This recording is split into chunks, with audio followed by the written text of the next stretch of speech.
Rumors had been spreading for weeks in Antofagasta about a hidden notebook and a treaty that no one had meant to reveal. Men in the port whispered over steam and dust that Lima and La Paz were linked by a compact. A pact born in secrecy that, if true, would redraw borders and fortunes across the desert. To understand why such rumors mattered, you must imagine the 19th century Atacama, a narrow strip of desert laced with veins of saltpeter, the white gold that fertilized European fields and fed a booming export economy. By the 1870s, Chilean companies and British capital dominated the coastal salitreras, while Bolivia clung to sovereignty over the strip that separated them. Peru, with its own interests in the nitrate trade, watched from the north. In 1873, Peru and Bolivia signed a secret defensive alliance. Historians today still call it what it was, a compact intended to deter aggression, negotiated quietly because the governments involved feared open confrontation with Chile. 2 years later, Chile and Bolivia signed a public treaty of 1874, guaranteeing existing Chilean commercial rights in Bolivian coastal provinces for 25 years, a guarantee that would be tested. Tension rose when Bolivia in 1878 tried to impose a new tax on the Chilean-run Compañía de Salitres y Ferrocarril de Antofagasta. The company refused, invoking the 1874 treaty. The Bolivian government confiscated the company's property. Antofagasta, practically a company town of Chilean workers and investors, erupted with fear and rumor. In Valparaiso and Santiago, newspapers stoked outrage. Was Bolivia, backed by a secret pact with Peru, maneuvering to take control of Chilean economic lifelines? On February 14, 1879, Chilean troops occupied Antofagasta. Governments scrambled. Peru sought mediation but, because of the secret alliance of 1873, found itself entangled.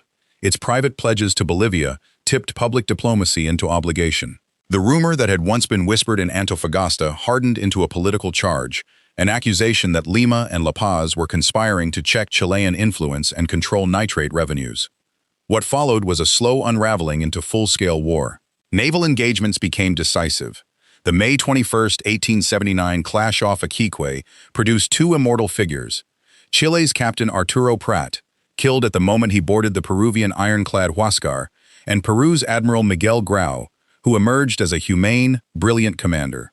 The sea battles of 1879 and 1880 decided the fate of transport and supply, allowing Chile to capture the rich Tarapacá fields, and later, the ports of Arica and Tacna. The conspiracy, in the end, was less a clandestine plot hatched in basements than a knot of treaties, economic competition, and fear. The secret 1873 alliance was real and binding. The Bolivian tax move was legalistically questionable given the 1874 treaty, and Chilean leaders and press used the discovery of Lima's compact to justify decisive military action. British and other foreign investors, meanwhile, watched and profited. Their capital made nitrate fields prize assets, and commercial pressure pushed regional governments toward hard choices. By the Treaty of Ancón in 1883, Peru ceded Tarapacá to Chile. Arica and Tacna fell under Chilean control, pending plebiscite arrangements that would linger into the 20th century. Bolivia lost its coastline, condemned thereafter to landlocked status. For thousands of miners, soldiers, and indigenous laborers, the war meant displacement, death, and the end of an age of fragile local sovereignty. Historians still argue over blame and motive, who wanted war, who feared encirclement, and whose interests benefited most. But the story that began as rumor in Antofagasta is a lesson in how private contracts, secret treaties, and economic stakes can mutate into public catastrophe.